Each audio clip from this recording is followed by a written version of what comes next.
The building, Mr. Ppamllc here for y'all. Then y'all know that I'm y'all dog. What's up, y'all? You gonna give some people some time to tap in. We're gonna give people enough time to come on and tap in. And then we'll get started and let the show begin. The garage is now open. Listen, tap in, tap in. Go and tell a friend that what? The garage is open. So the people who be waiting to see me, that's what's up. I'm here, y'all. I'm here, dogs. Today, Wednesday, tomorrow, Thursday. We know the time going by, don't we? Christmas right here, y'all. Christmas right here. Right here at the door. It's the holidays. Be safe. Be smart. Be careful. And if you buy a dog, make sure you get it from somebody that's worthy.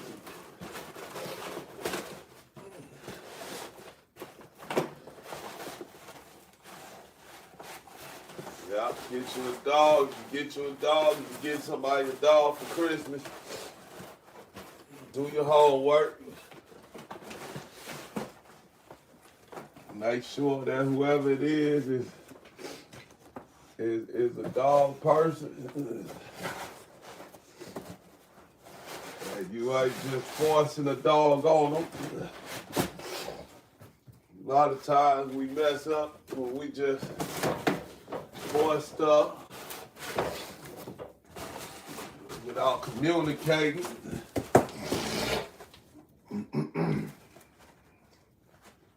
Can't force stuff without communicating. When you do that, it don't go right. It don't never go right. So do me a favor. Don't just know somebody want a dog for Christmas and you don't even know if they want a dog.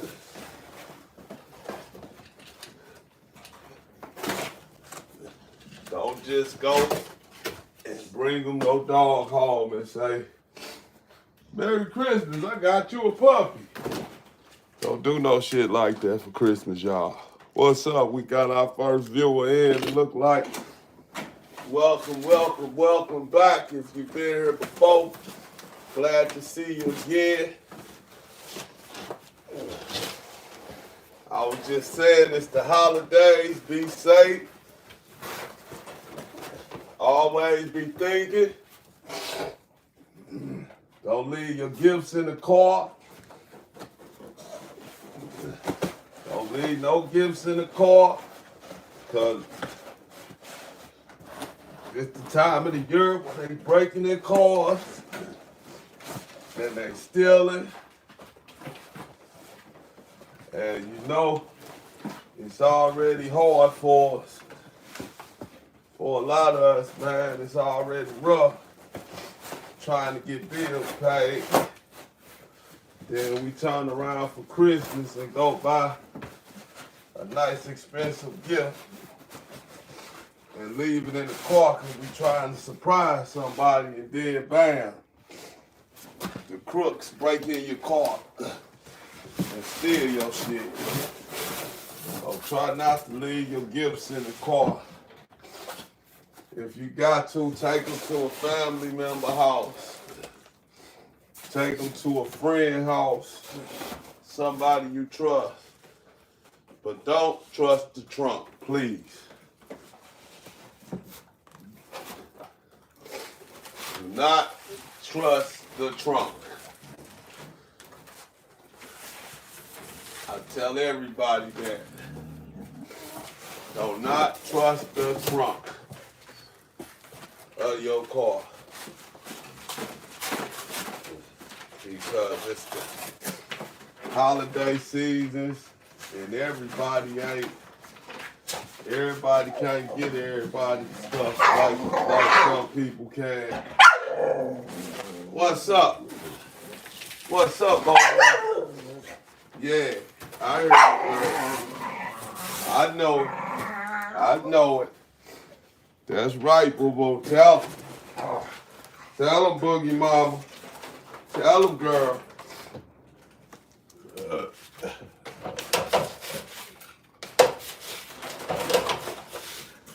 So,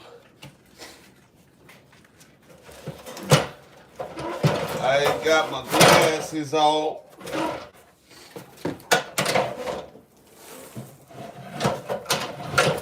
So since I ain't got my glasses on,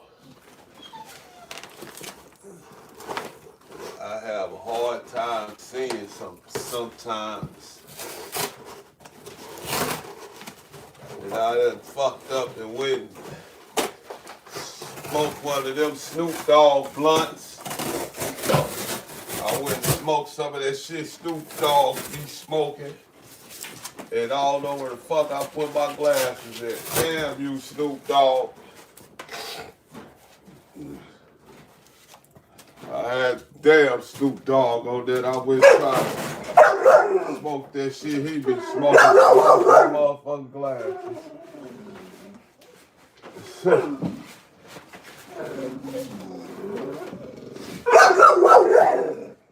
Yeah, that shit all smoking on that motherfucker good. That I don't know. I'm blind now. That shit was so good I can't see now. So I don't know where the hell I put my glasses at. So y'all already know I'm like, fuck Snoop Dogg shit. Nigga, I can't see. Try to be like your ass. Can't even see the damn broom in this motherfucker. That shit crazy. I can't see shit. But that's alright. I will get it done. Watch this. But nah, man, I've been chilling. Today, I've been chilling too much. Let me see. See what I can see with my natural eyes. Sometimes when you can't see, you gotta use your memory. You gotta know where you put shit at when you start losing certain shit. You know, I be feeling like I'm gonna go blind sometimes.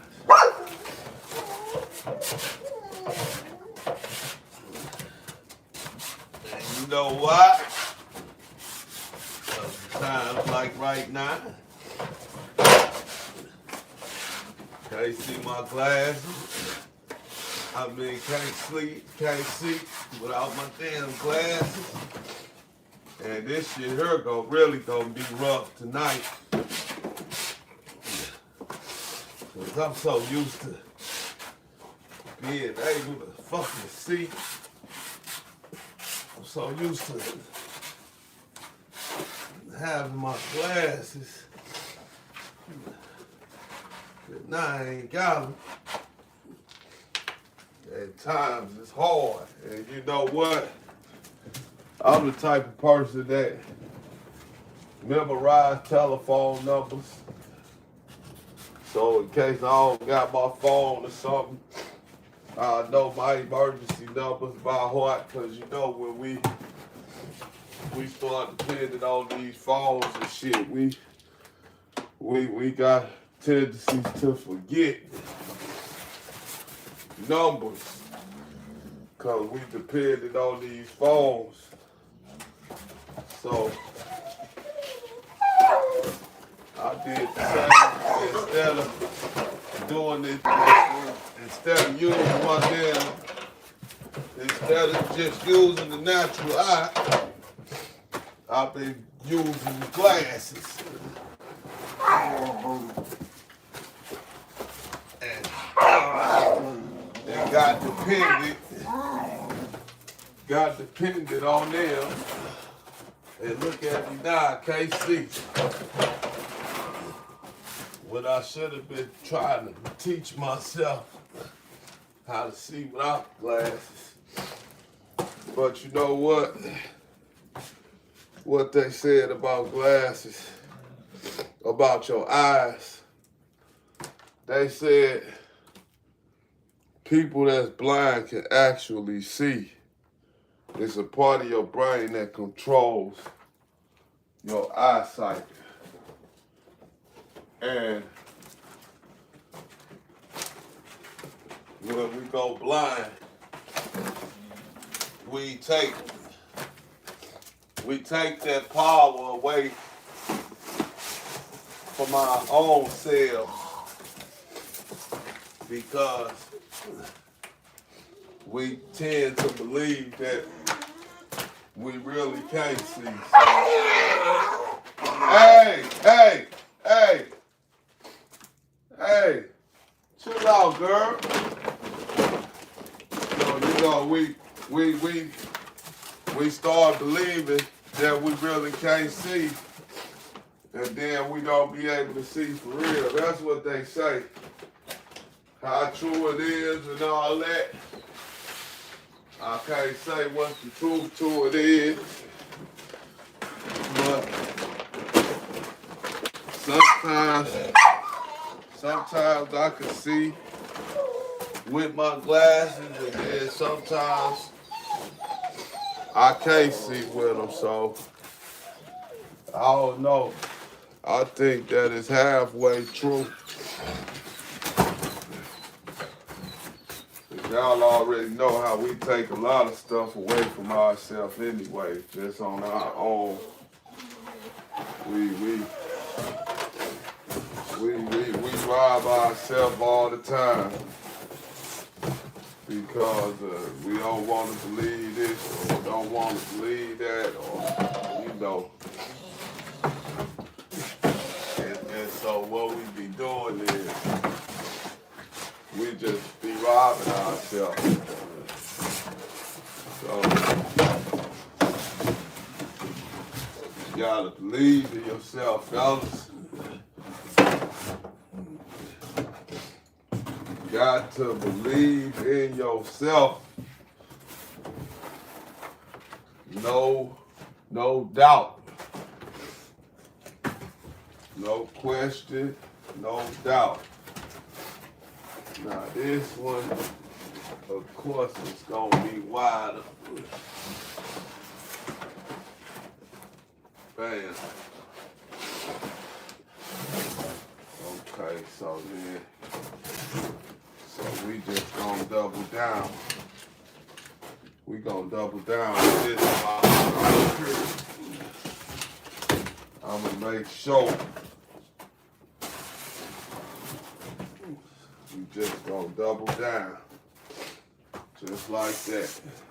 I'm pretty sure it's gonna work out like it's supposed to. Ain't no crying, ain't no complaining, ain't no, you see what I'm saying, none of that. I say none of that.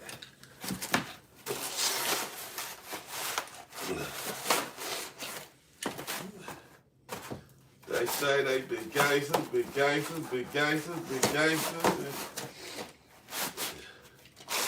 And I'm understanding that I don't see none of that. So what's going on, world? Shouts out to my dog, told the sheep Kennel. He dropped by.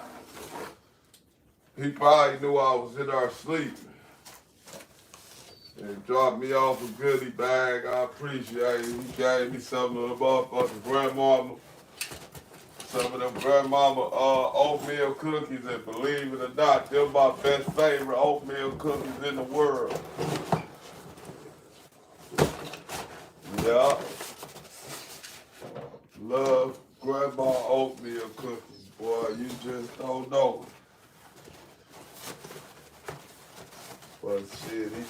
do because he gave it to me. So shit, so told him, man, let me get him some of these Grandma Mama cookies. But they was on point, dog. Appreciate it. I'm up now, so shit, just come on. If you watching, you on the line, come on. I'll be down here for a minute. Damn it, I just kicked the hell out of this foot. I just damn I hurt that little toe just then. Fudge.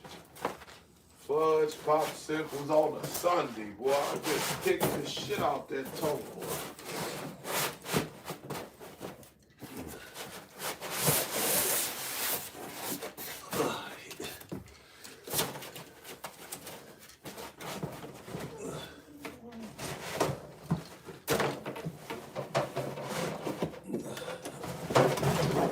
I'm pretty sure we gonna have a lot of traveling going on. I bet you it's a lot of people that's gonna be doing some traveling, ain't y'all?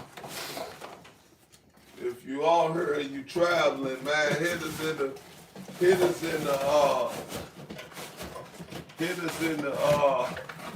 comments. Let us know where you going, man. Where you traveling to? Where you going? I would be right here with my dogs. Hey, I'm gonna do my best, y'all, to respond to the comments. Like I said, remember today, Mr. Platinum Claws, Mr. Blind Paws. I can't see shit.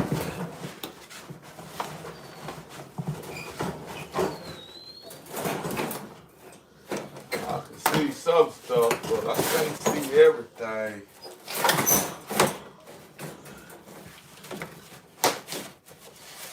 But that's alright.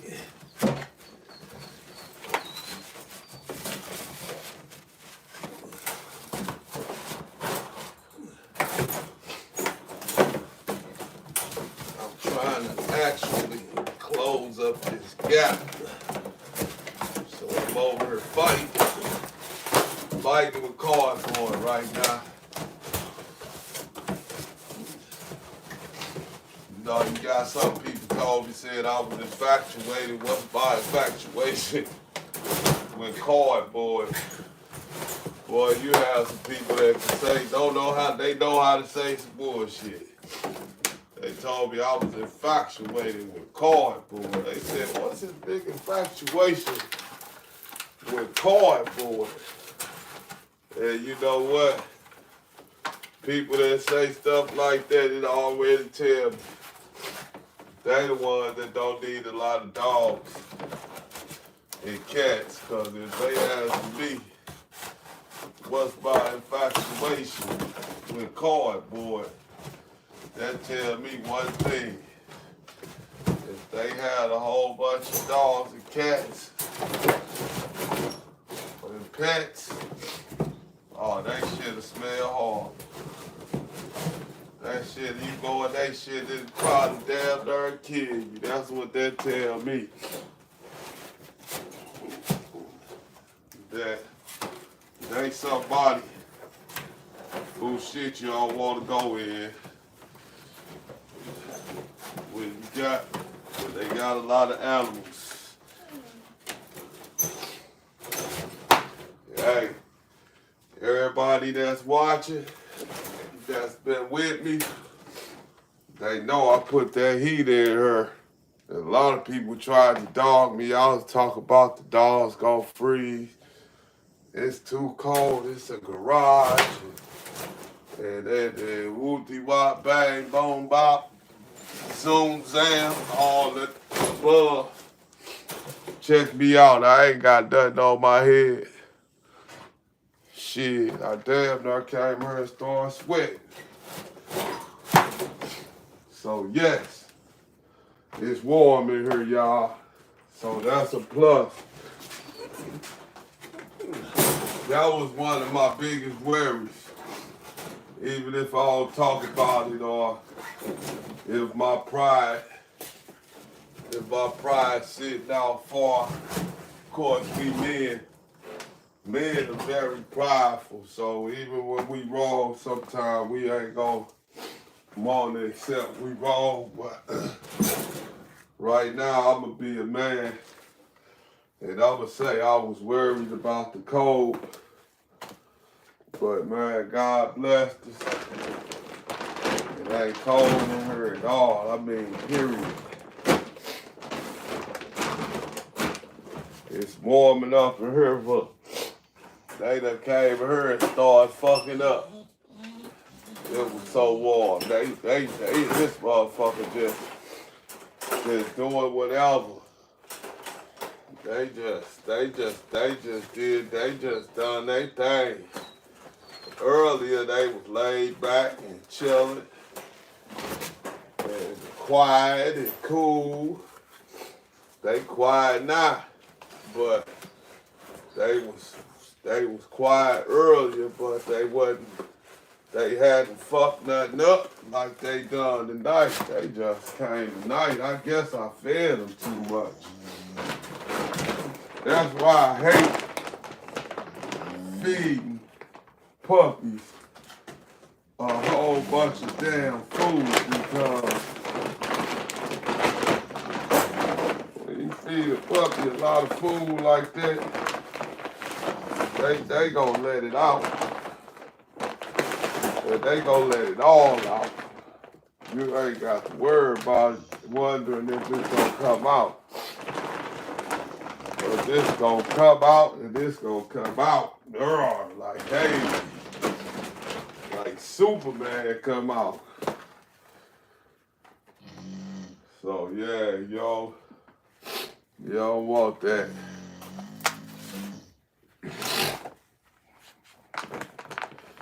So yeah, I had to bring in the toilet paper and the paper towels today. Toilet paper and the paper towels, just in case somebody decides to leak. Just in case somebody decides to leak. Somebody decides to leak. They know who I'm talking to. They know who they are. They know exactly who they are. They know who they are if they a leak. So they know damn well they a leak. Leak like a geek.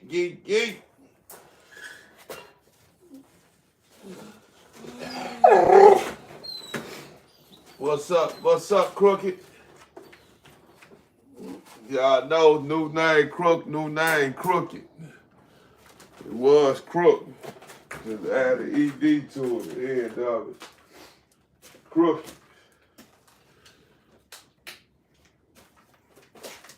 Crooked in the building. Ain't that right, Mr. Crooked? Platinum Paul's Crooked. Hey, yo. And then this the bad part about the glasses, man. This the bad part about the glasses, man. I gotta cut this cardboard as best I can. Damn. And I swear, I don't know where in the hell I put my motherfucker. Hey, let me see though.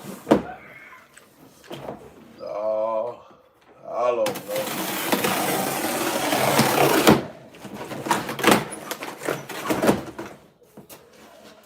I was playing tag today with my son. With my 12-year-old, I was playing tag. Because he was being bad. I mean, I tagged his ass. And he took off, boy. He got out that door and he said, I ran out the door behind him, man. I almost caught his ass. He's 50 years younger than me, shit. But I kept up. I told him, I said, you see I almost caught your ass? I ain't that old. You let me know. And no half the time, shit, I can't walk. Better yet, run. But shit, just go to show when you want to do something, you can do it. Shit. And I had to really tell him thank you for helping me realize something that I ain't know about myself. And that was I can run. And I can run pretty damn good. I did good running. Shit. I broke both of my feet, so running ain't no easy thing for me. I broke and I shattered the heels in my feet, so that's why y'all see me all here calling people out and telling motherfuckers, let's go, let's fight. I don't tell people that shit. I tell a motherfucker, come on. Let's go get these guns out, cause I can't throw my hands like I used to, cause my feet all fucked up. So shit, I gotta run with the Cowboys. Speaking of, I see we got a lot of Cowboy fans out here. I see football. I done seen diehard Cowboy fans. You know, I'm a Chief. I'm a Chief. I'm a Chief in real life too. I'm a Chief. Shit. I'm the man of my household. You might be a chief also if you're the man of your house. You a chief just like I am.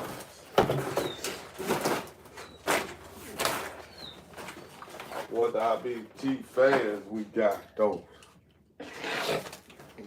Bet you we ain't got a lot of them. I don't know though, cause hey, people know who the winners. People know how to get with the winning team. People know how to get with the program. Man, I'ma tell y'all, now this right here is just value pack dog food. That's a value pack bag. Let me say that right. The bag is value pack. But that ain't what's in the bag.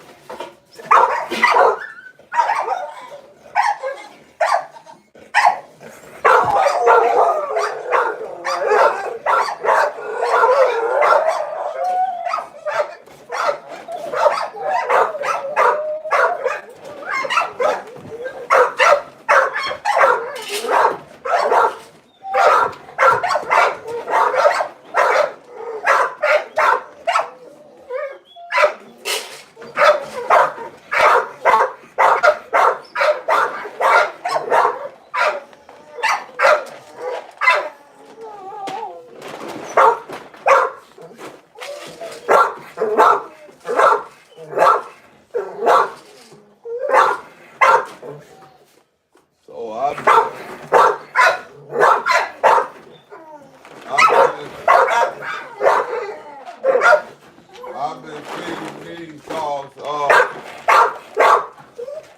for the last couple of days. I had ran out of dog food the other day, and the place wasn't open where I get this from, because there's only a couple of people that actually sell this dog food right here.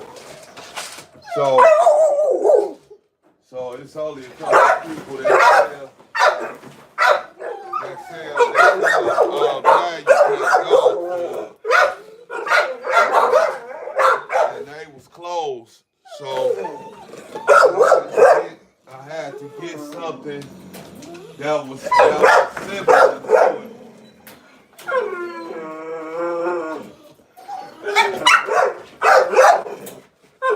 So I had to get some food similar to value pack. And so I went and got some members marked from Sam's Club. I went and got the members marked dog food. And the reason I bought it was because it said for dogs of all stages of life. So that means it's good for puppies. It's good for, full grown dogs. It's good for all dogs. So I went.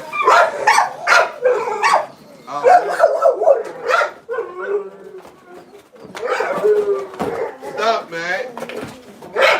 So I went and I got it. So I went and I got it.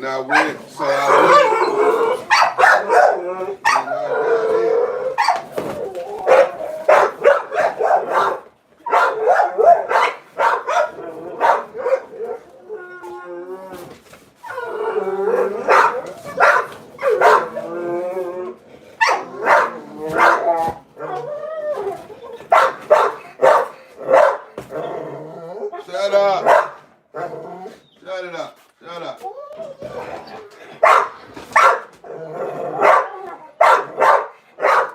So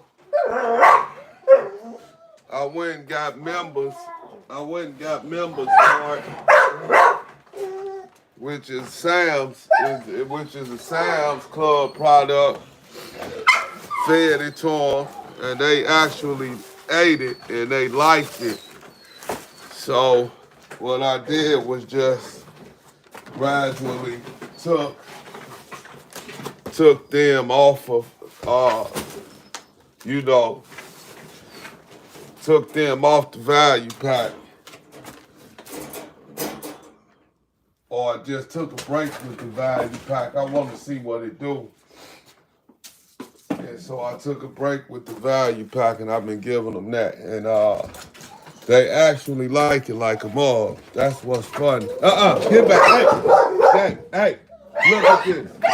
If you come here on some bullshit, I'm telling you right now, you think I'm playing with you? Huh? Do you think I'm playing with you? Get your ass in there. Eat your food, man. Hey, eat your food. Eat your food, boy. Eat your food. And shut up. Hey. Eat your food. And shut your mouth. Eat that damn food and shut up. I knew as soon as you bought your stupid ass here, you was gonna do that old crazy shit. You need to cut it out. Look who talking, huh? I entertain the shit half the time, don't I, y'all? Now I'm telling them to stop. It's good training, huh? I know that's right. I'll take that. But one thing I ain't gonna do is let him keep doing it. I tell him shut up and get his ass quiet. You see that, don't you? He'll do it again, though. I know he will. I ain't mad up. Cause I know he's gonna do it again. And that's all right. Cause he ain't gonna he gonna stop again. So we start, and we stop, and we start, and we stop. And we big, and we pop. What's up, little girl? Let me get you out. I'm gonna get you outside. Come on. And I really ought to get you outside. It's really what I ought to do first. So that's what I believe I'm gonna do. So we gonna let the Trendle out. The Trendle. So if y'all know what a Trendle is, we got a little Trendle over here. He got hella hard. He just was small. He was a runt. and he stayed to run. But he came out being one of the tough ones. He came out being one of the rough ones. Go on outside. Go with it. Go. Get on out. Get your foot out. Go. Go with it. Go. Let's go. Get on out. So he came out.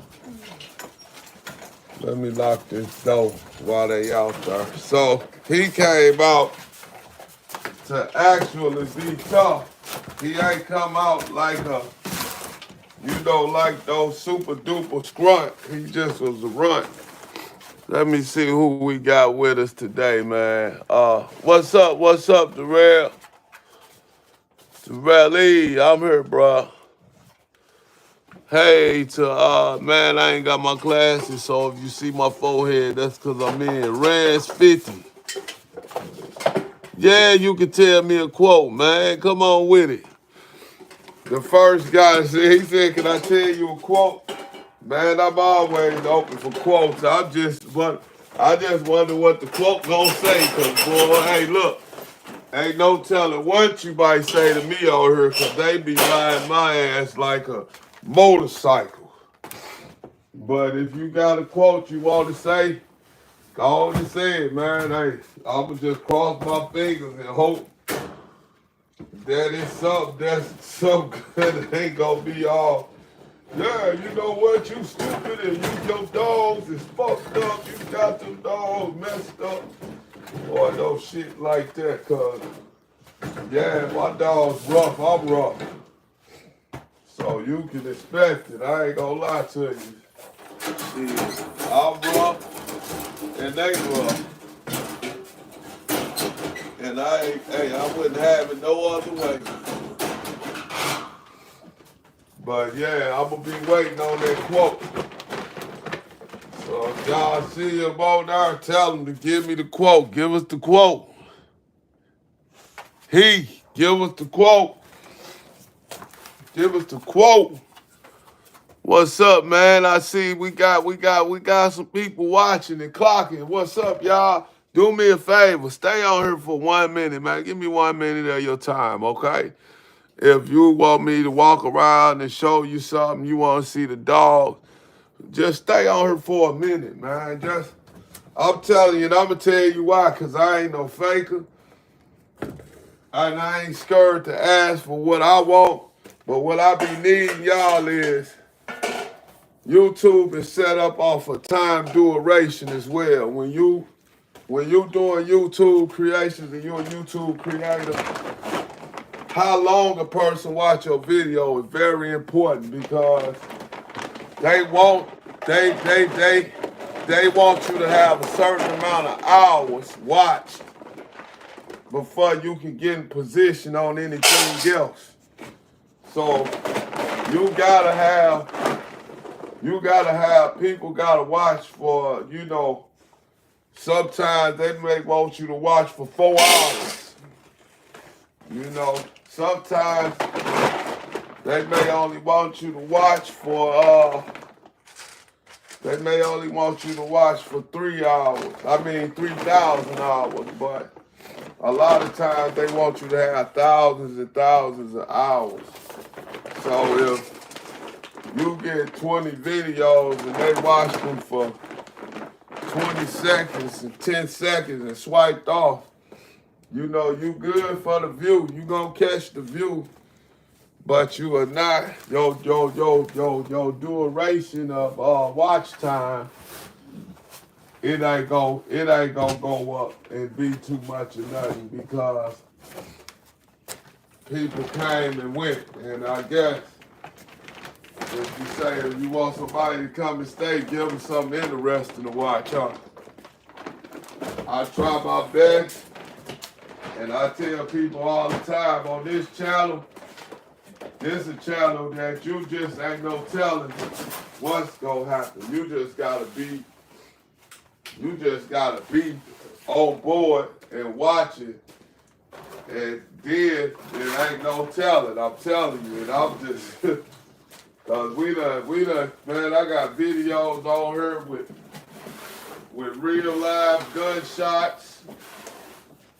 I got videos on her with women at gas stations taking their damn clothes off because they done seen us, you know, on the damn telephone. They done seen us on the telephone, and you know, and they thinking that we like we BET stars and shit like that, man. We ain't shit. We just creators. And we just trying to strike gold and catch some blessings, just like any other creator that was on her and caught them blessings. You know, it caught that. They got some videos out there, and people, you know, stuck with them and rolled with them, and then, you know, that's how a lot of them got on. You know, I mean, and I know it's hard to keep your phone stuck on one thing. I know it's hard not to swipe through your phone and not look at other stuff. I know it's hard to do that. I know it's hard to stay on one channel and just listen to that one channel. I know it's hard to do. That's why I don't even ask you to watch the whole video, because I know we gonna be live and I'm gonna be on her. I'll be on this thing for hours. So I don't expect nobody watch, you know, the whole hours, but I don't want nothing but a minute of your time. I just want to get a minute out you, and I'm gonna try to give you something to learn in that minute. And so right now, what I'm gonna give you to learn today, we're gonna talk about pine shavings. I touched on pine shavings yesterday, and I didn't know, and I didn't think how important it is to touch up and let people know about pine shavings, because a lot of people think that is sawdust, you know, or it's something that's not healthy for your dog. A lot of people think that, like that stuff to keep your dog from breathing or being able to breathe. You know, I had a comment like that where a person thought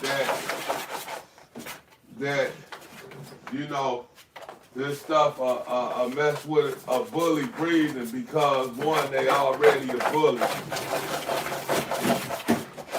And bullies are known to have breathing issues. Most bullies are known to have breathing issues, but I try to tell people that that's not really, that ain't true, because I know they be like, you know, the bulldog got the breathing in them. The bulldogs, they breathe a little hard, and most bullies come some form or another through a bulldog. So people think like that a bully just can't, you know, that bullies can't breathe good. And if I be honest, I'm gonna say that's true, but I'm also gonna say that's only true to an extent, because all bullies ain't like that. all bullies ain't the form of bullies that can't breathe and they have breathing problems. That's not all bullies. That's just the ones that people are taking and creating to be, you know, only come up past they shins, and then they want a dog that only come up to their shins to weigh 100 pounds, 120 pounds. Then, of course, the dog ain't gonna be able to breathe. That's just, you can go get a person that's 4'2" and put 200 pounds of weight on them. You could put 170 pounds of weight on them. They gonna have a hard time breathing too. And it's just gonna be because of scientific measures. So all dogs ain't necessarily gonna come up with breathing problems. And pine shavings is definitely not gonna be the reason why the dog can't breathe. Pine shavings ain't gonna do that. You know, pine shavings, the only way pine shavings will do that is if your dog if your dog is allergic to pine shavings, or if your dog is allergic to things, then maybe you should consult with your local veterinarian before you use, you know, stuff like that. You know, I had these dogs since they was babies. I raised all of them. And they don't have no allergies, especially not to no pine shavings. Not to no pine shavings. They don't have no allergies to that at all. So I was putting them in that stuff when they was just puppies. That's what I had them in. And even then, I will say this, you don't put newborn puppies into pine shavings either. You gotta let them, you know, get a little older. Once they eyes open and they start running around pretty good and barking and making noise, then you can go ahead and you can put your dog into some pine shavings. Then you can put your puppy, should I say, into pine shavings once they reach that stage. Then it's cool. And it's cool at that time. It's, you know, it's fine. It's fine to put your dogs in pine shedding once they come of age. And as long as you know for sure they don't got no allergies to nothing. And to find out if your dog got any type of allergies, the only way you really gonna be able to figure that out is you probably gonna have to take them to the vet for that. Like me, I don't take my dogs to the vet for nothing unless it's something that I just can't handle. And it's mandatory for them to go. Then, and only then, do I take my dogs to the vet. That's the only time I take dogs to the vet, is when it's something that I can't do nothing about. And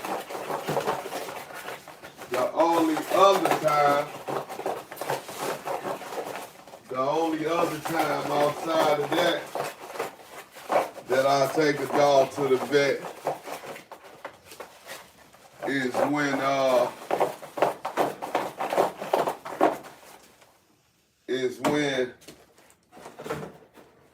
they need a rabies shot.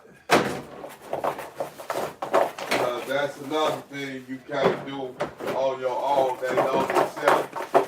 You can't give your dog their own rabies shots.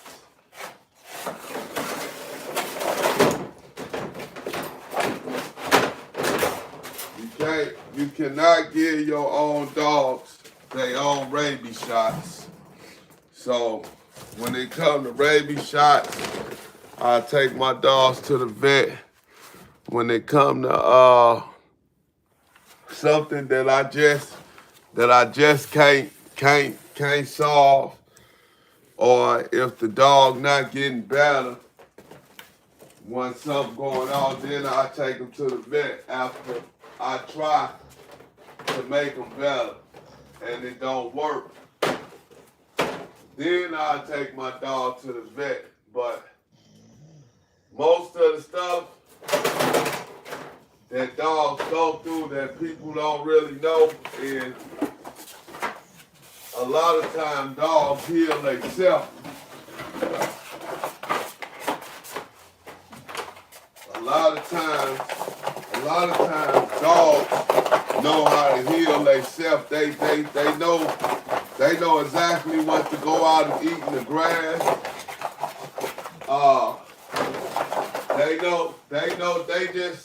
They just know what to do to heal themselves, unless, like I said, they got something that can't be healed.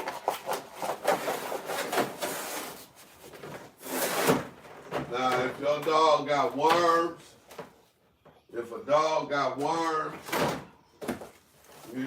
or worms, then no, you gotta give them medicine. Then that's something that they can't heal their own self from. So you know, like when they got worms, and if they was out in a certain terrain, even then they could heal themselves. They know what to do to make themselves feel better. I say that.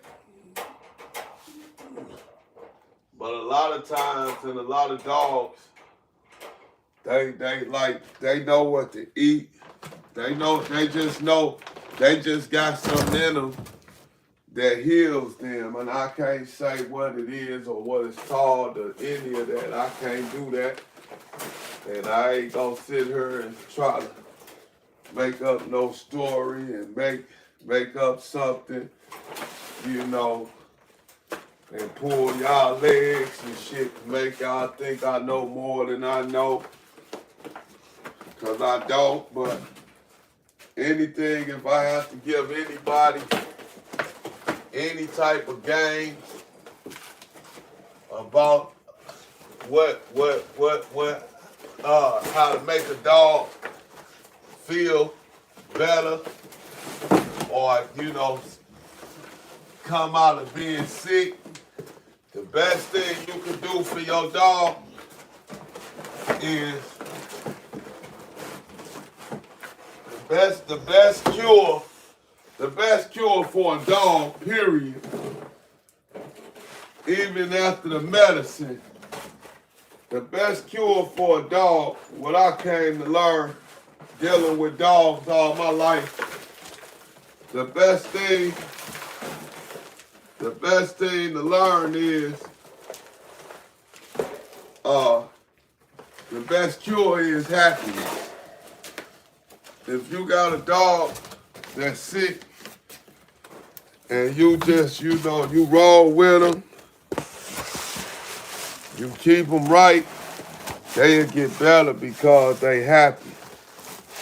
That's the best cure for a dog when they sick. And remember that you got that here and you got that from me. The best thing for a dog when they sick, and the best way to make them cure faster or make the medicine work faster is making sure that the dog is a happy dog. It's just like people get on me about the way I raise my dogs and the way I do with my dogs and, you know, and all that. But see, one thing I just state and one thing I make sure of is I make sure that they happy. That's the only thing that I care about. Now, if they start being unhappy, then that's when you can get my worries. If they start being emotionalist, like, you know, they just ain't showing no type of emotions. They ain't wagging their tails. You know, when they start being like that, then that's when I start worrying. But if they ain't being like that, then I don't even have no worries. You know, as long as I know the dog is on point and the dog is happy, then that's all I gotta that's all I gotta worry about. That's all I care about. Yeah. That's the only thing I'ma care about. And believe it or not, I done saved a lot of dogs. And I'm talking about other people's dogs, not just my dogs, but I mean any dogs, other people's dogs. You know, I done told a lot of people what to do for their dogs if their dogs is in a bad state. You know, like I said, I told a story not too long ago. I was walking in Sam's, and the police officer that was in Sam's working asked me, he actually told me he was having a situation with his dog, and his dog was messed up. And he was asking me what should he do for the dog, and I asked him what was wrong, and he said the dog had somehow messed up his paw, and his paw was infected. His paw it wasn't infected, it was bleeding. His paw started bleeding.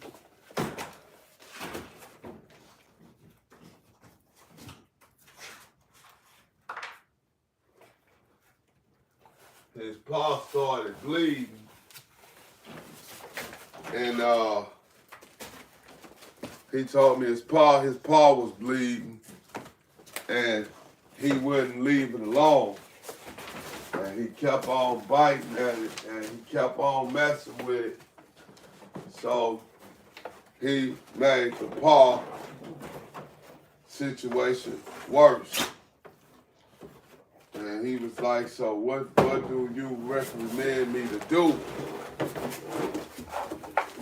And he was like, I'm trying not to take him to the vet because it costs too much money. And so I told him, first thing he had to do was he had to clean it his own self. I told him, take some alcohol,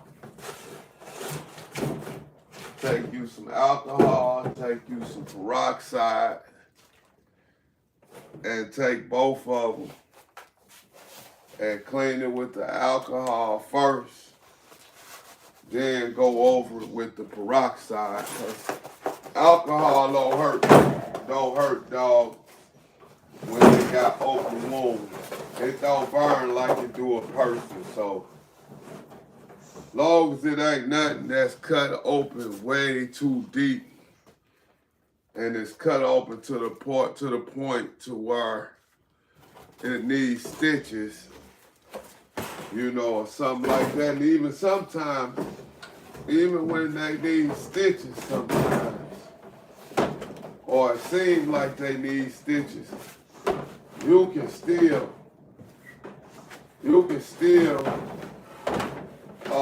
have them heal without stitches. Cause my bully Frank, one of my dogs that don't stay at this address. Frank and Red, man, two of my dogs actually that's not at this address. And these are two of my top. These that I'm talking about are two of my top bullies. They two of my top bullies. And they got to a fight. They got attacked by a coyote, or I don't know if they attacked the coyote because they seen it, or did the coyote attack them, but more than likely, they probably pressed the coyote, because a coyote is not known to sit up and fight, you know, with a dog. It'll run off before it fight a dog. If it's by itself. And so, and the area I was in, I had just seen a coyote. I had just seen a coyote because I chased it in my car, and it went all the way down by some train tracks, and we drove, and then when we got by the train tracks, we went on and turned around and we left. Because once it got by the train tracks, that sucker stopped and looked at us like, come on and get out the car. And I was like, I already know how coyotes do. Coyote and wolves, they got this thing in common to where they'll run off and let you chase them, but they'll run back to their pack. And then once they get back to their pack, then they'll turn around on you. And they'll turn, then they'll be ready to go toe to toe with you. So, you know, I don't know if he was running back to his pack or not, but the point that I'm making is he was in the area, and he was right close to where the dogs were. So yeah, I believe that's what they had ran across. Just on the strength of that I just seen a coyote. And then you can tell whatever they got into a fight with was tough, because they were scarred up. They were scarred up worse as I've ever seen them scarred up in my life. And them two done fought each other. They done had multiple fights. And when they done fought each other, you know, only one of them be tore up. Whoever won normally win victorious over the other one. Frank might win one day, then Red Man might win the next day. And so that's when they fight, only one of them will be scored up. Both of them wouldn't be scored up. And this time, both of them were scored up. And Frank was out there. Frank was out there. We believe he was still looking for the Coyote because he wanted to finish fighting because he ain't go back home. Red Man went home.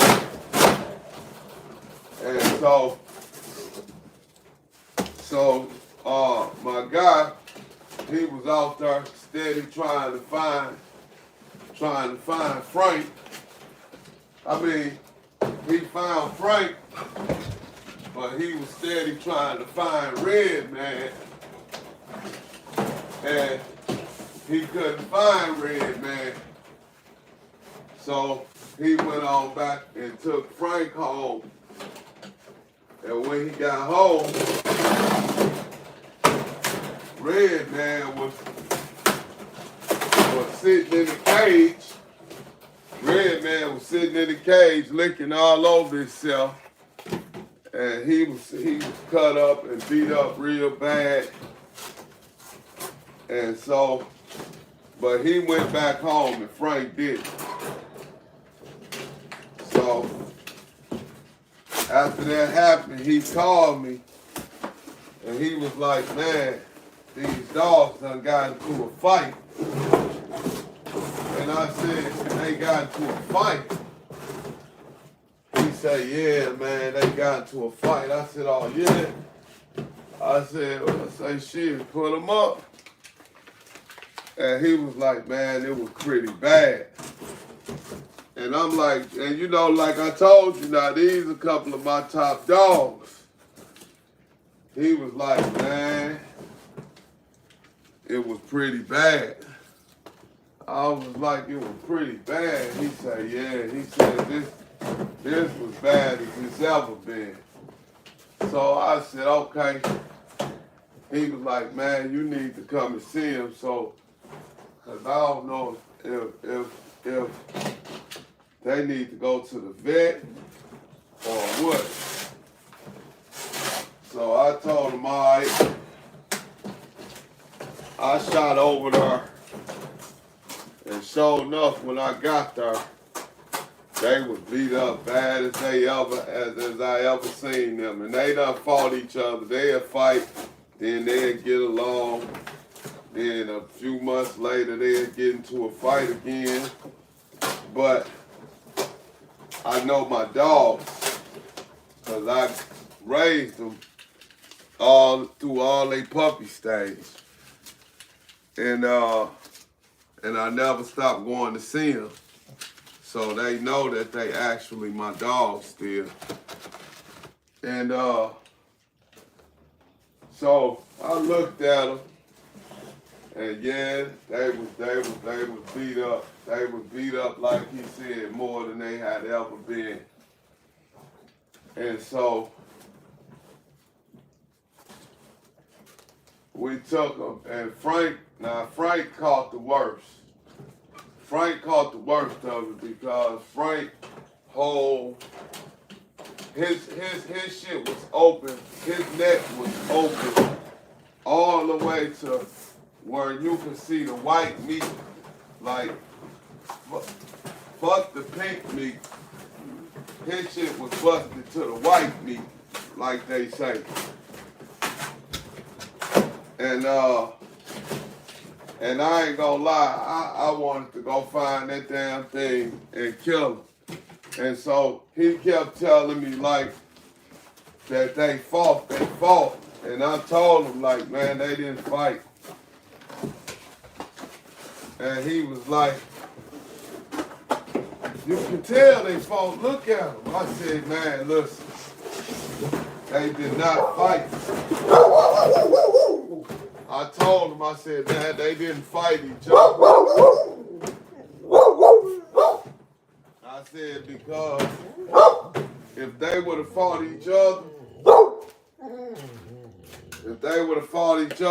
both of them wouldn't have had all the scars they had, because they wouldn't have been there. It's impossible for them to grab each other. I mean, their whole bodies was ripped up, both of them. So from the legs all the way down there, damn near to their tails. So I knew.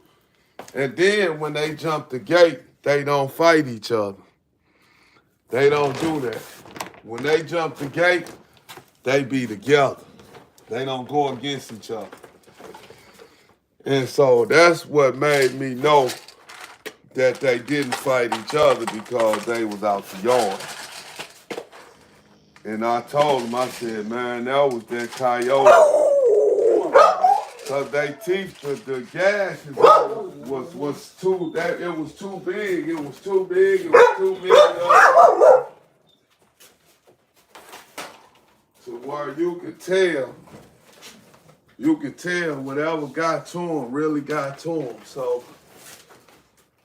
that's why I know it was that coyote. And just on the fact that I seen that coyote really told me it was that coyote. And but they ain't gonna fight. Come on, where's the other one at? Come on, go on to eat. Yeah, come on.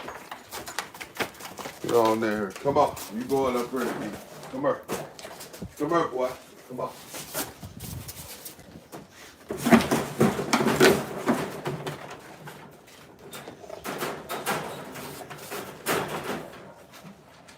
So yeah, I knew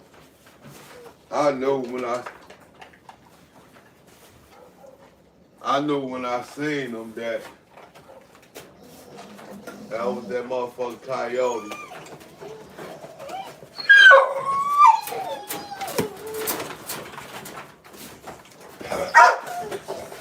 Come here. Go back in there and go eat. On the head.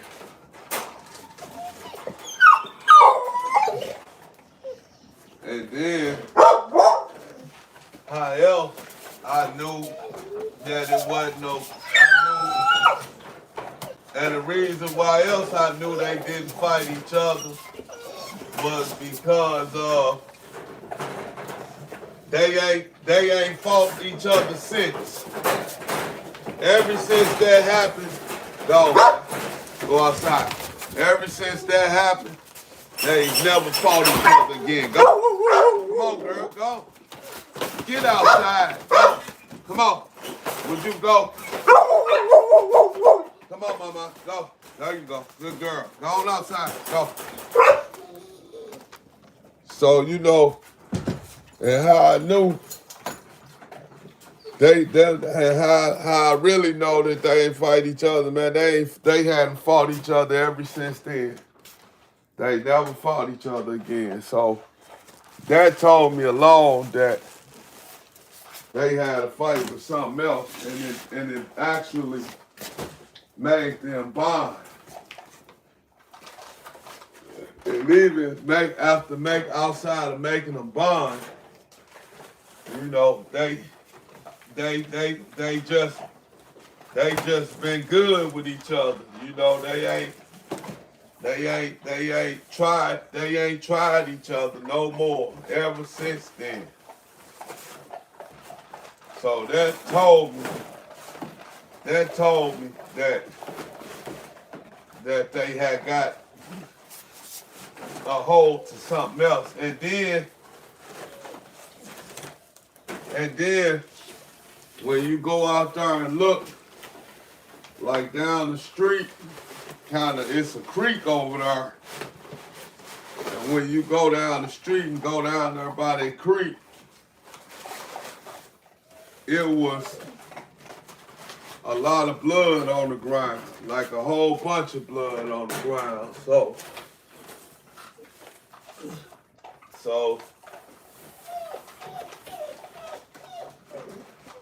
That's how else I knew that it was something else that got to them. But one thing I say, whatever got to them, they got to it just as well, cause they fought. They had to fight back. I know they fought back. And like I said, whenever they was fighting, they ripped it up.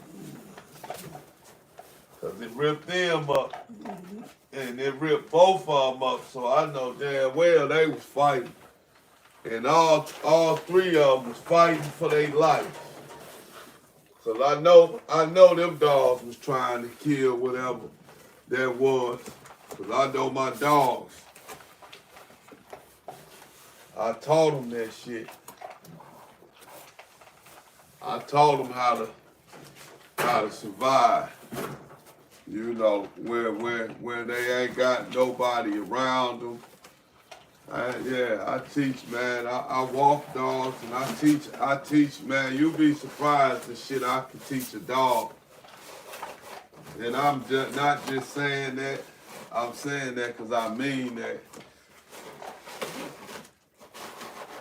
As far as protection training go, I'm an ace at protection training. I'm an ace at basic training. I'm a what I say, basic training, attack training. I'm an ace at, and I'm also an ace when it comes to psychologically training dogs. That's the one thing a lot of people don't do. That's the one thing a lot of people, you don't hear them saying. You hardly hear people talking about psychology. You know, psychology training. You gotta know how to train a dog mind. You gotta know how to train a dog mind. Cause if you don't, that's like one of the first trainings you gotta teach a dog, and that's just another word for adapt training.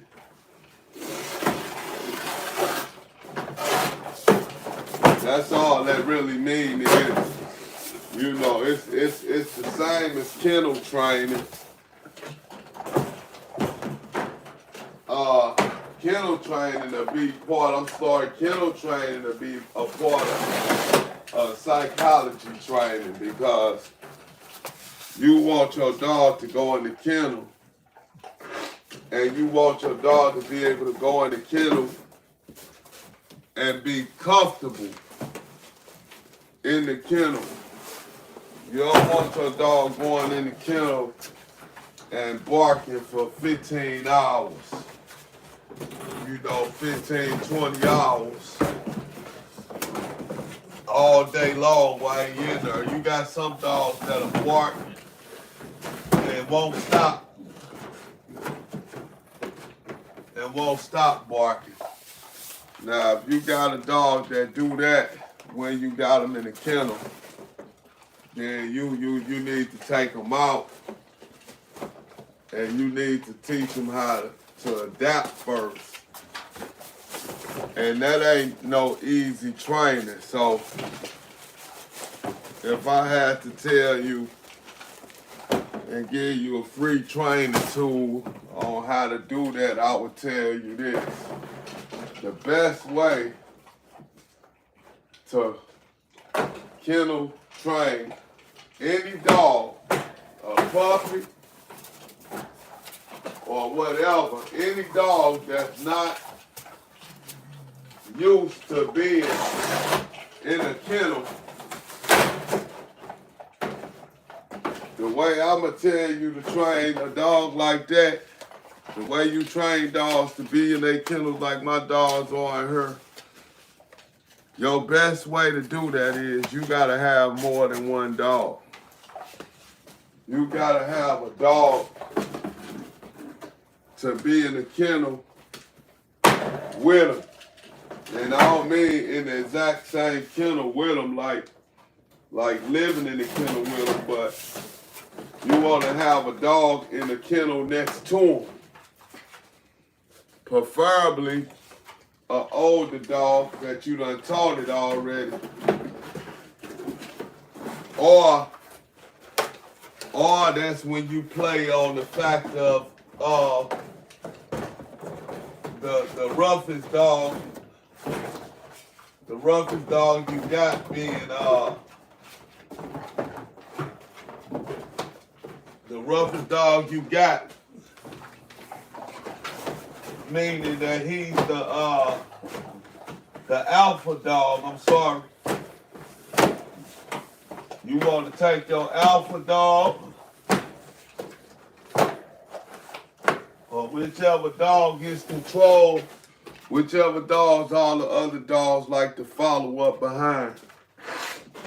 That's the dog you want to put the dog next to that you kennel training. You want to put them next to the alpha dog that when they go on the yard, or I'm sorry, I said on the yard like in jail, but when they go outside, it's the dog that they listen to, or it's the dog that they fear and don't start nothing with. What did you just do? Huh? What's your problem? Huh?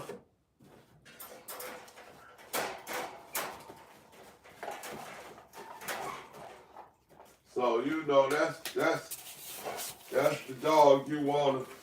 That's the dog you wanna. That's the dog you wanna use.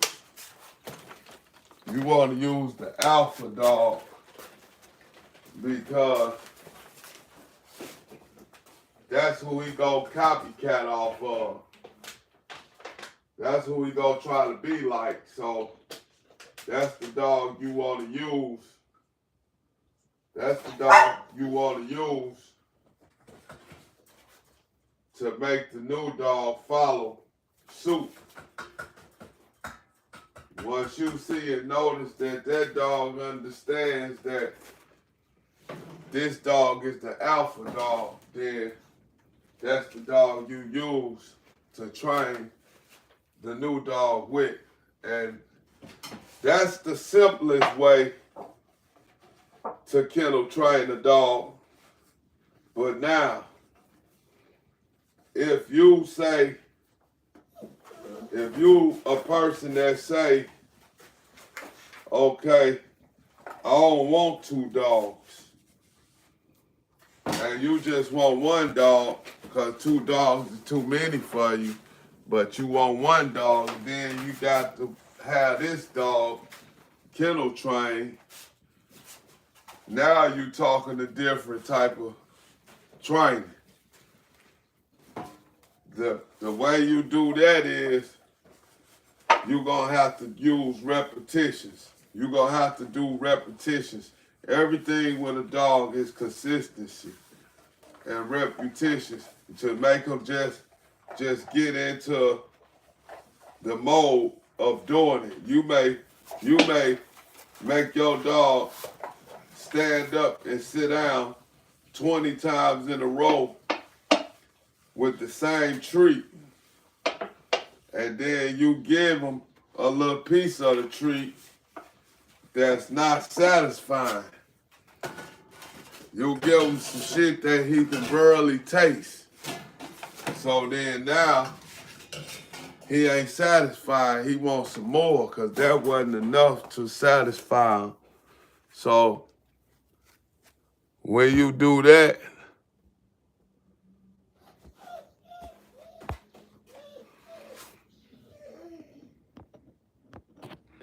and so when you do that, you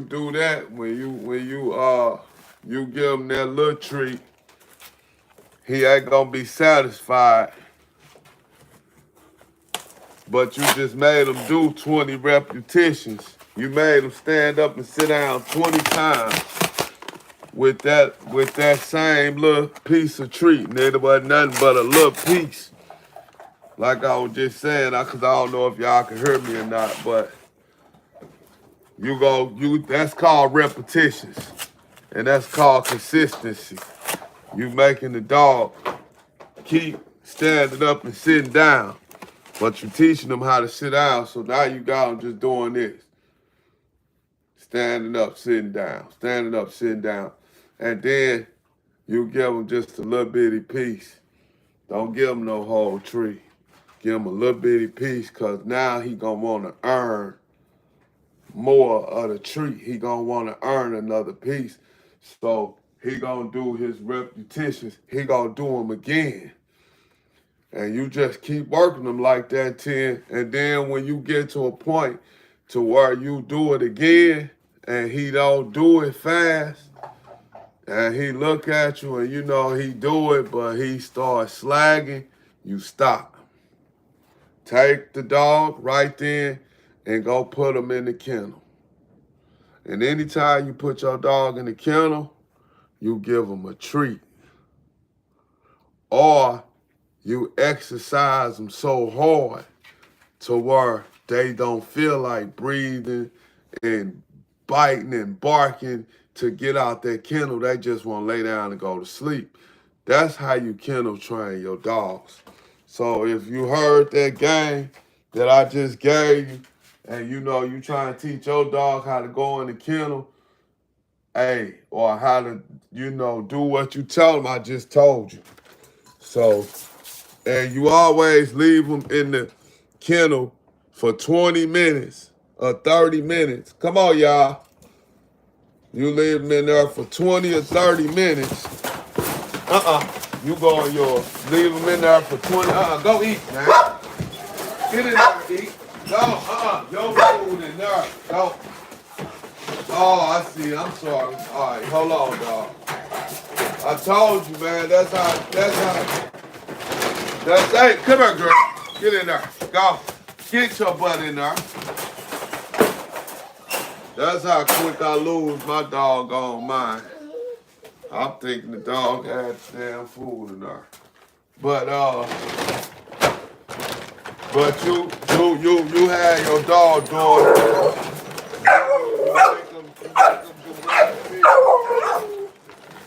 That's how you do it. You make them do repetitions.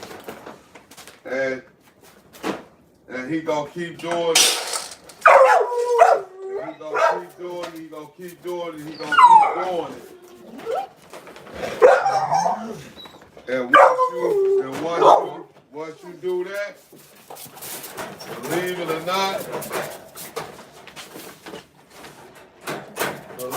not, he gonna keep on going, and he gonna keep on going. You don't want this because you ain't eating. Here, if you want it, eat a little bit more, and then I'll give you some more. If you don't want that, then don't eat. If you eat that, I'll give you some more. But we ain't gonna leave this in there because I got another dog to feed. And you know what? Here, you can have this. Here, go in it.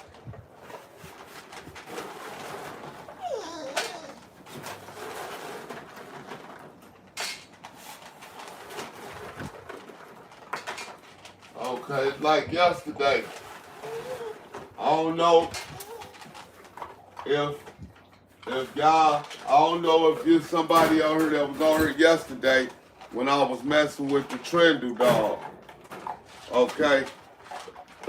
I kept on picking at him with eye contact. I kept inviting him to challenge me.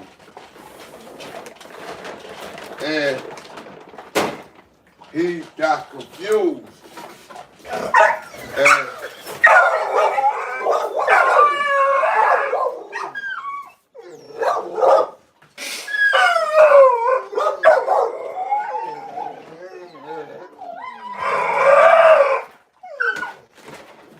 He wasn't taking the challenge.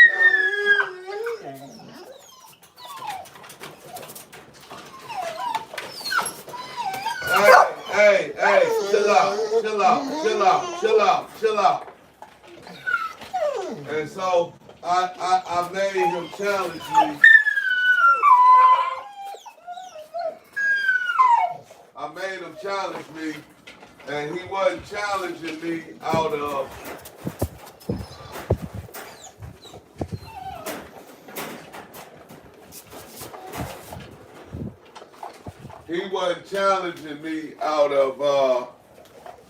disrespect.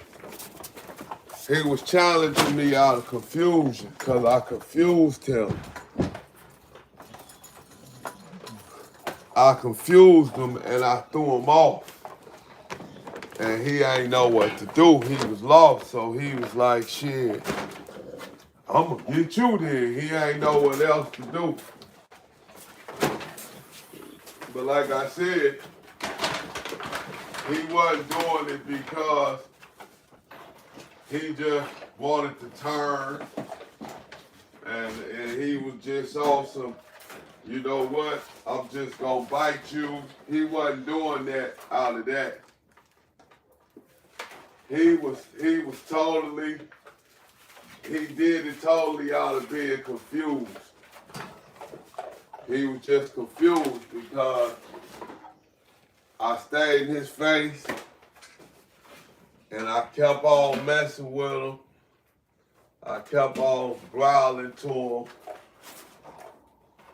And I kept on calling him out for the challenge. So when he just got to a point where he was like, fuck it, come on.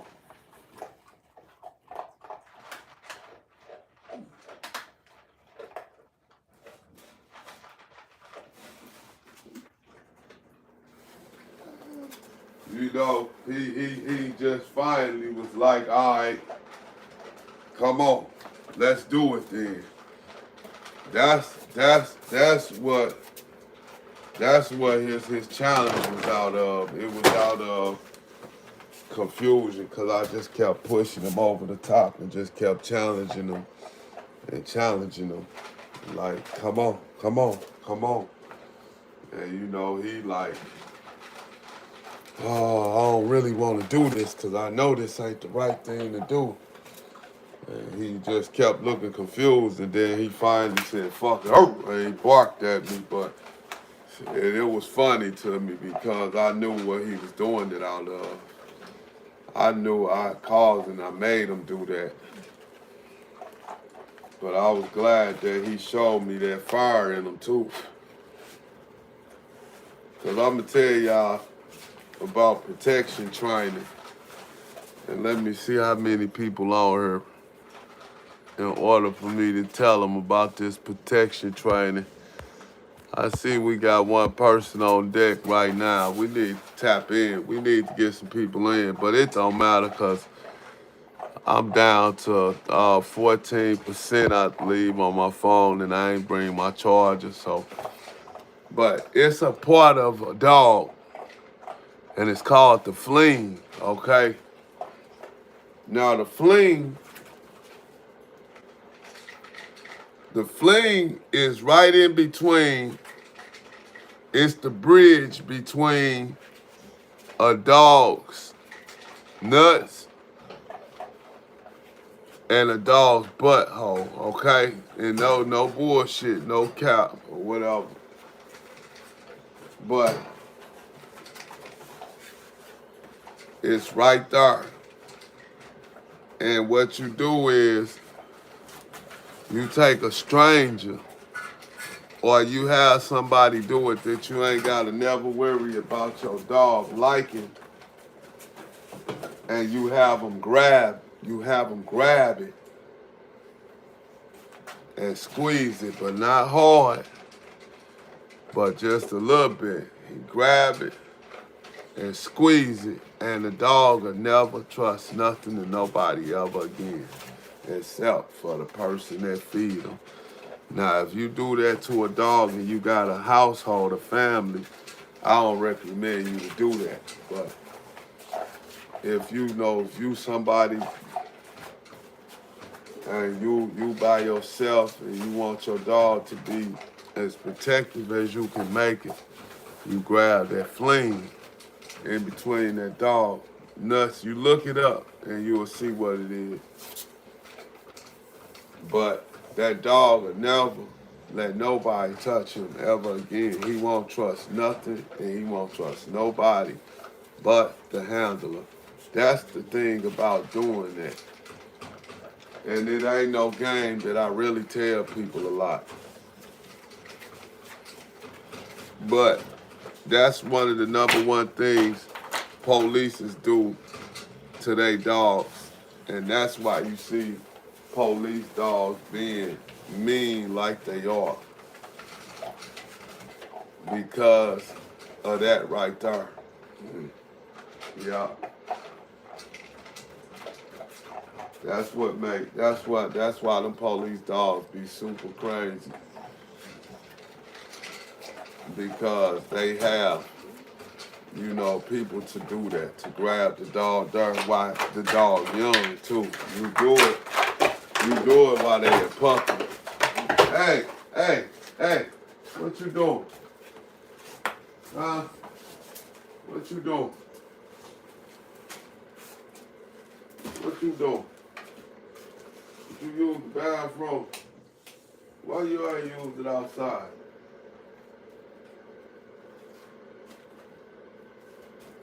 You use the bathroom.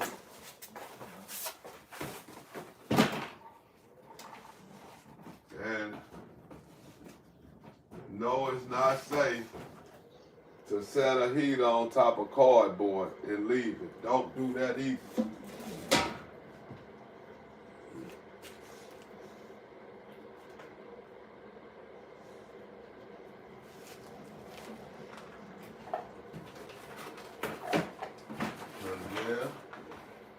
Yes, you can start a fire like that. So don't try that at home.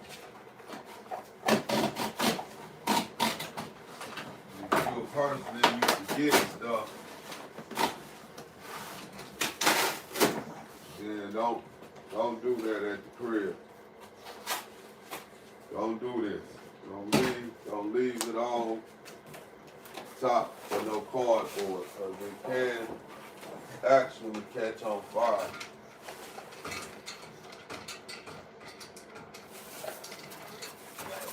And we don't want to burn up the dog.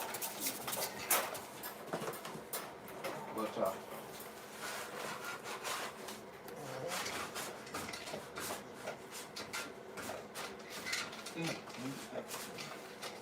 Hey.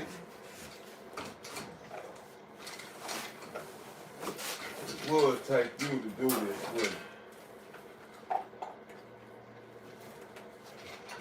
Get back.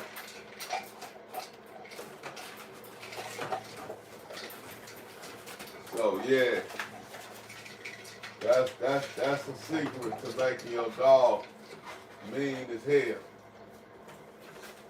Because a lot of times I might,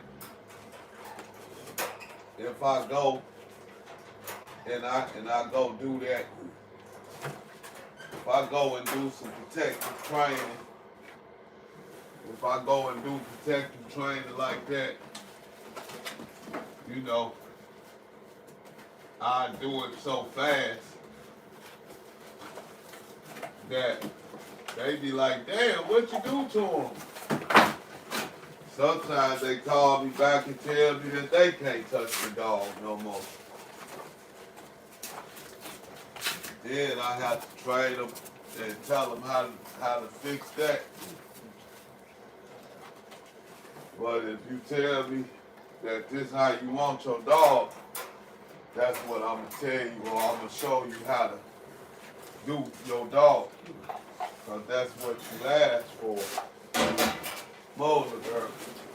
Mo.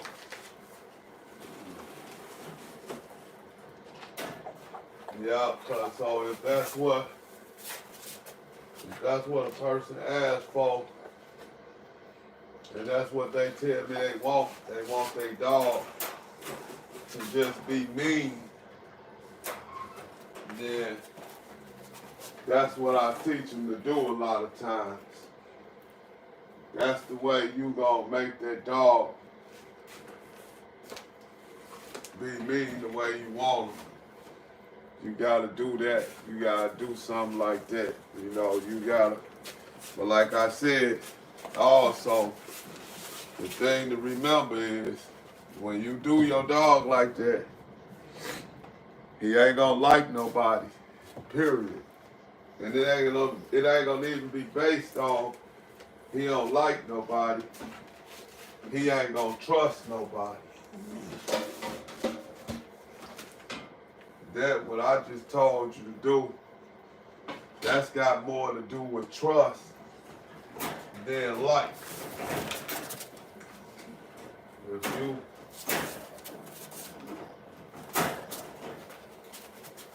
you teach your dog that,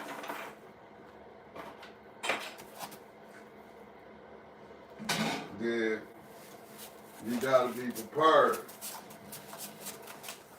for what come with that. And all that's gonna be is your dog ain't gonna never trust nobody again. Once you do that, or have somebody to do it, you ain't gonna be able to take it back.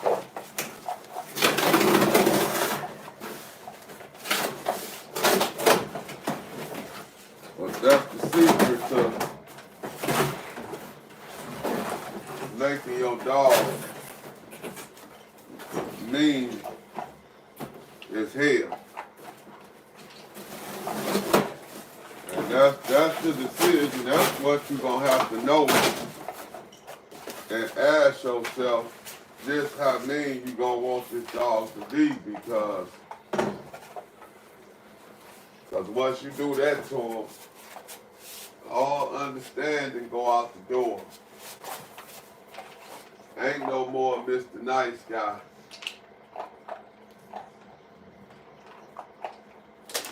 You gonna teach your dog. You gonna take him to a level that he ain't never been before. And he ain't gonna like nothing or nobody after you do that. So if that's something, a way you want, if you want your dog like that, then that's the way that you get them like that.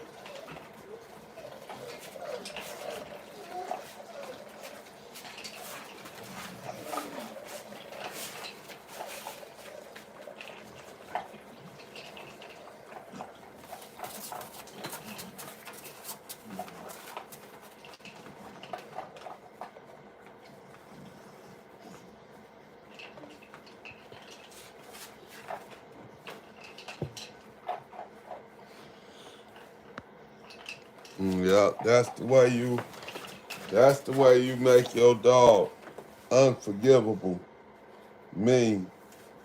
Grab that fling when he a puppy.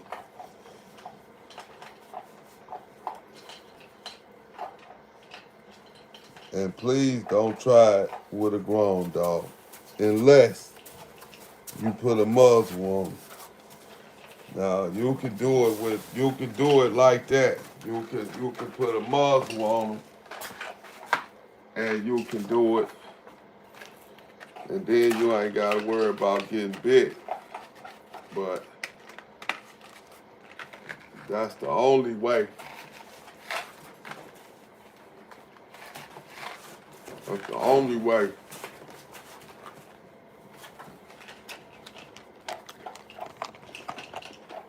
You gonna keep from getting bit. Or you gonna keep that person from getting bit.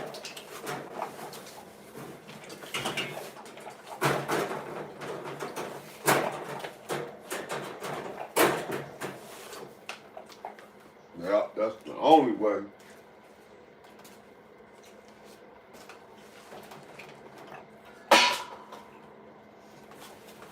believe me.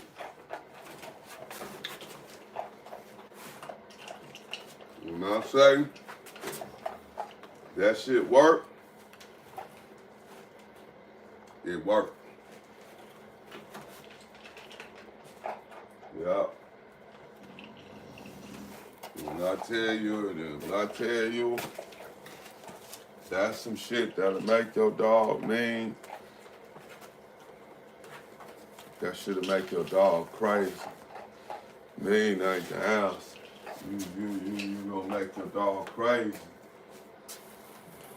if you do what I just said.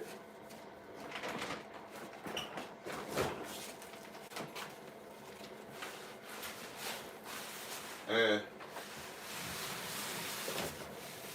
I've actually not done it in a long time because I don't try to make them unforgivable, mean like I don't try to make them to the point of no return. Not all of them anyway. I got certain ones that I will do that too. But then I got ones that I won't do that to at all. I got certain ones I haven't done that to ever because I know exactly what it's capable of doing. I'm gonna do this different. Today we gonna do this different.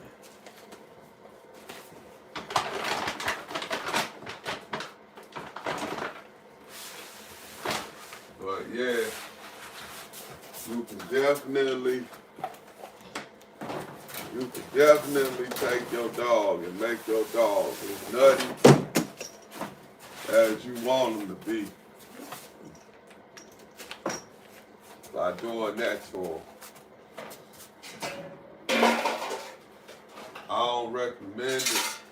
Like I said, I don't recommend it because it takes the dog to another level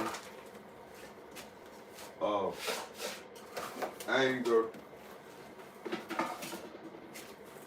It takes all the trust away from the dog. He's not gonna trust nothing and nobody once you do that to him. This heater boy sucking up some electricity. It makes the light spin. It's putting out a lot of electric. I wonder if you put it on low. Yeah, see it's on high. So on low, it won't do that. Okay. So yeah, we gonna keep this one. We gonna keep him on low. We gonna keep him on low pro right now.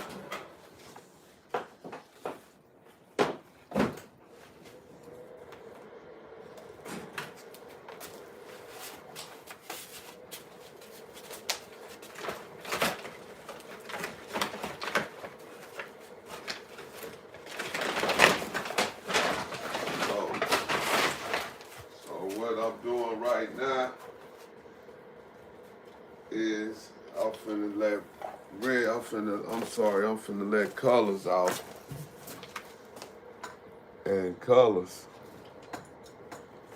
he likes to argue with this one, so I always gotta take him out a special way. I gotta carry him out. If I don't, come on. Come on. Don't worry about him. Come on. Let's go. Oh, shut up. Shut up. Shut up. Shut up. Go get your water. Go. Go get your water. Boy, that's a beautiful dog. Gotta love him. He goes straight out. What do you got? Oh, he got this shoe.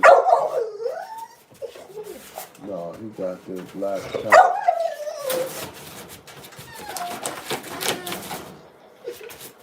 I don't don't know what the hell Colors got. He got something out there. Y'all want to see him real quick. Cause the phone finna go dead, y'all. So, what is that in his mouth? Colors, come here. Oh, come here, Colors. Come here. Come here. Come here. Come on. Give me that. Get back. Wow. Would you look at this? Would you look at this? This what he had in his mouth. That little puppy in the house stole my damn shoe from in the house and took my shit outside and ran my shit all through the mud, all through the dirt. This was one of my comfortable sandals that I wear around the damn house. Know where these going though, cause I ain't finna. It's too much, man. Man, dog. I love this shoe enough to clean it off. I ain't throwing my shoe away. He only got one of them. I'ma fix this. I'ma clean this bitch. But that little motherfucker I'm gonna spank her ass when I get in there and show her that shoe. I'ma show her that shoe, and I'm gonna give that bitch a nice tapping on her behind, cause she know better.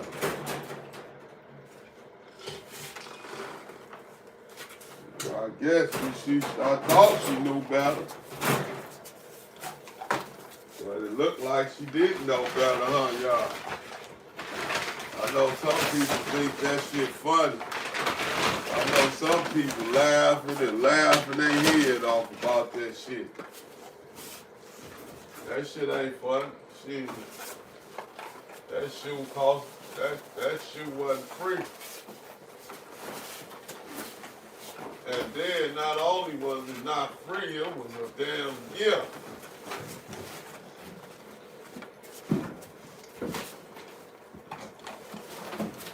Now, me personally, I don't like to see people abusing my gift. If I give you a gift, take care of it. I ain't no giver no way. I don't like to give shit away. I got too many damn dogs to be giving some shit away.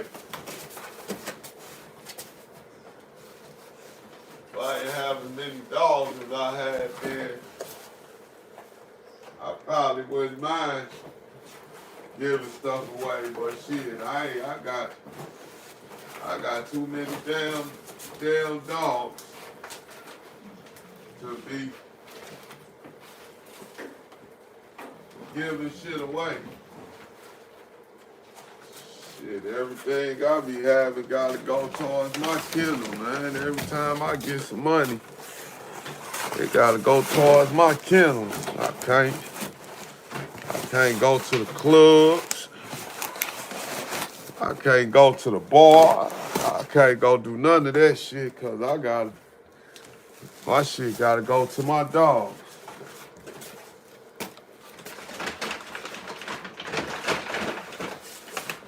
Would you believe she took that shoe like that, ran outside? And the good thing about it, I bet you Diego jumped down on her and told her, "You tripping. You gonna get all us." And I just about guarantee you that Diego got in her ass and made her put that shoe down. Cause Diego don't let them dogs fuck with me. Them dogs get to messing with me and Diego around. Diego go check some drawers. Diego go tell her ass, you got me, you ain't getting my ass whooped. That's what Diego gonna do. He gonna say, So likely, that's what happened. More than likely, Diego. More than likely, Diego took the shoe.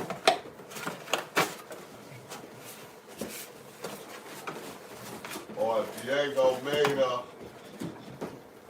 put the shoe down, because he knew that he wasn't supposed to have had it.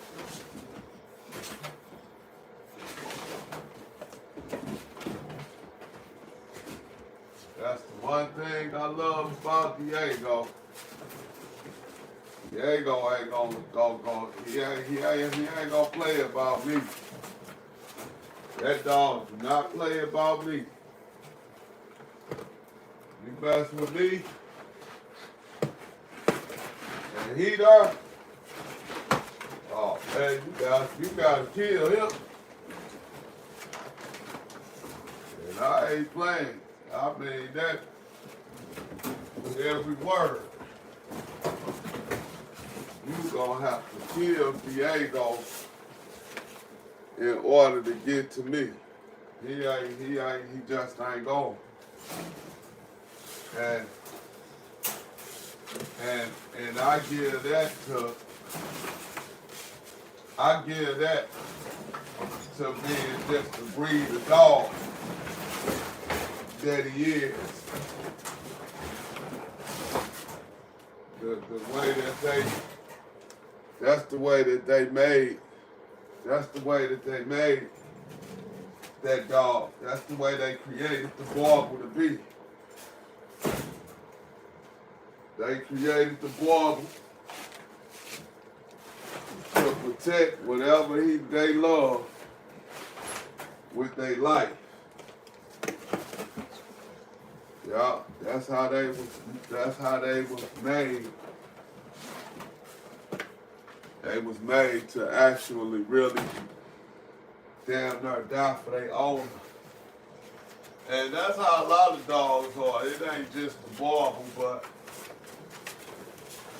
I always say the Barbel because that's something that the Barbel is big on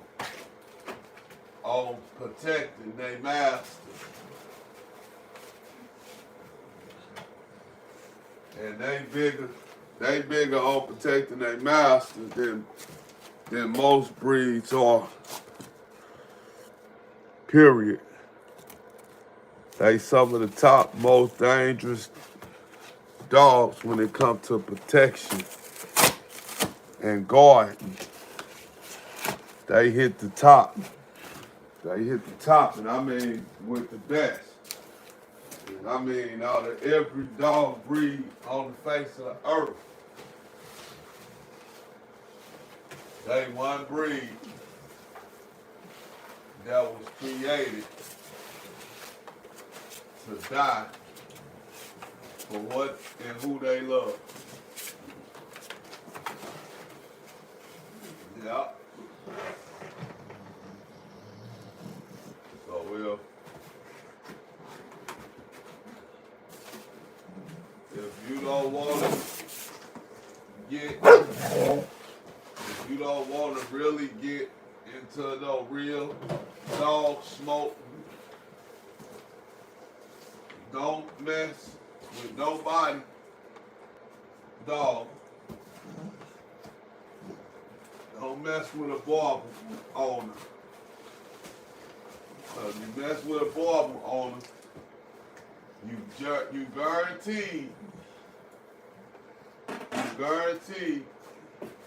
to have your hands full because the Barbels are going to protect their owners. They're going to protect their masters with their life. So,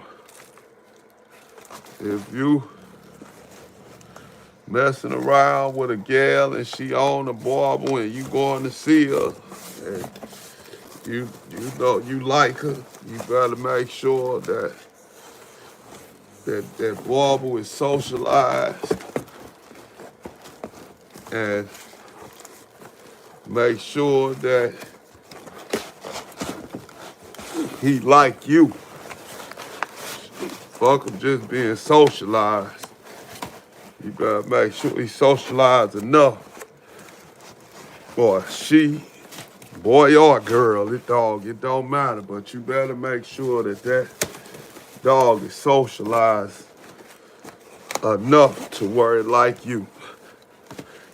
Because if not, then you go over there trying to visit a dude or a gal, and they got one of them dogs, and the dog sense something about you or think you on some bullshit. Once they get going, ain't no stopping them. And that's why you want to raise them totally correct, because they don't allow you to hit on them. They not going to let you whoop their ass. They ain't going for none of that. So, you will never, if you somebody that got a barbel puppy, if you whooping your dog, you better hurry up and get the whoopings out the way early, because they ain't gonna go for that after they get a certain age. They ain't gonna let you whoop them, and they ain't gonna go for it. They gonna fight back, and you can't get mad at them for fighting back, because it's just what's in them. It's just the way they was bred it. And if you read about them, you will automatically know that you cannot train them with the fist. That's the worst way to train a boy, because once he get his weight up and he get older, he gonna want that back. And he gonna get it back. And then you gonna see what I mean when I say you can't hit on this. You cannot do that. You cannot raise a ball through abuse. And I ain't gonna lie, I smack my puppy on the ass, you know, with my stick from time to time if I got to, but that's only when she just going too far with being bad. And then, yeah, at that time, I would definitely take my little stick and whack her on her butt. But what I won't do is I won't make that no normal thing. I ain't gonna take and whoop her butt all the time, every day.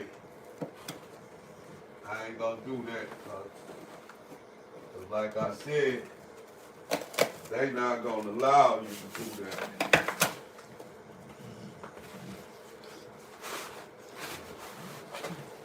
Before they take that,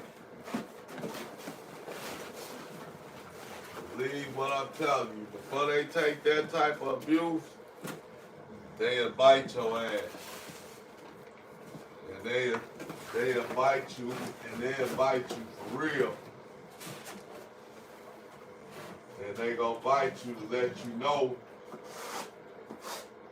They gonna give you a warning. And they gonna let you know, like, hey man, I know you my mouth and all, but you know I ain't gonna be letting you hit on me. That's what they'll do. They'll let you know when they feel like you doing too much to them, or you going too hard, they'll let you know, they'll give you a warning. That they'll do. And most of the time, the way they warn you will be with a slight little growl, like a little they scream at you a little bit like they finna bite you. And if you ain't bit, then you know it was a warning. If you bit, then it exceeded warning stages. It's gonna now be time for you to either get the hell out the room or you gonna have to take them to war. Shit, it's gonna be your decision after that. And if you gonna take them to war, then don't go without your gun. Don't take no knife to no barbell fight.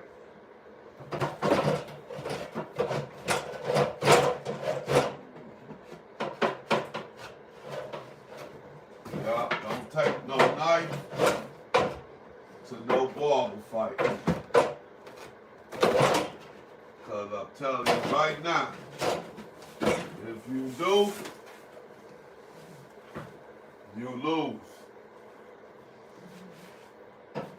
Only thing you can depend on winning with is a gun. If you ain't got no gun,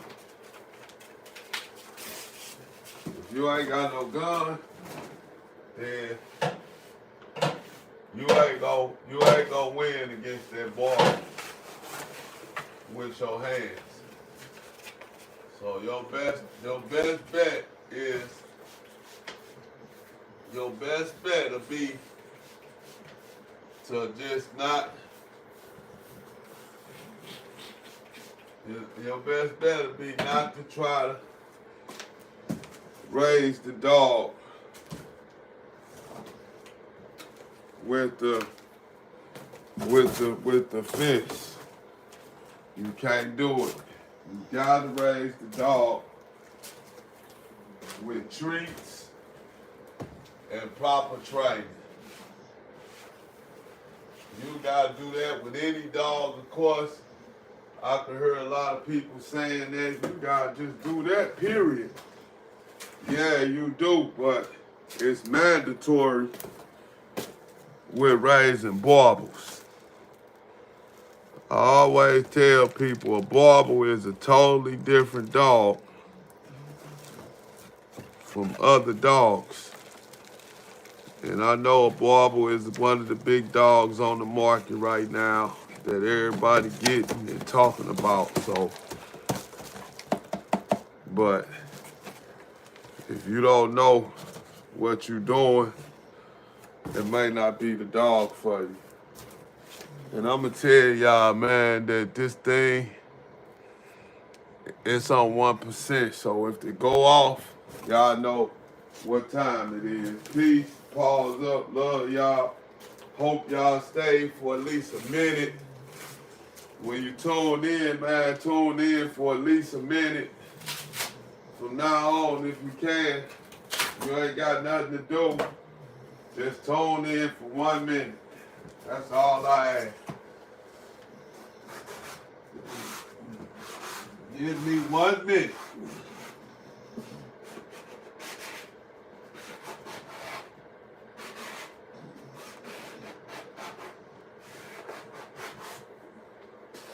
One minute is all I ask.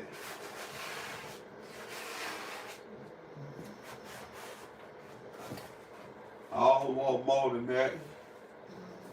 Just a minute of your time.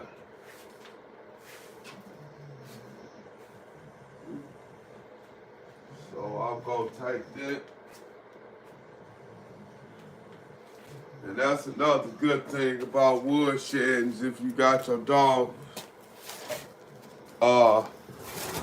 near concrete. Wood sheddings,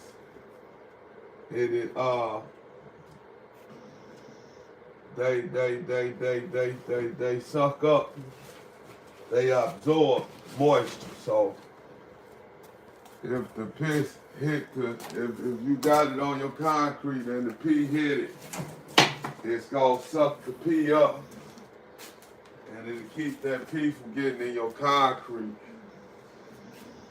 But a lot of people got concrete and got dogs, and I guarantee you it smell, that concrete smell like piss.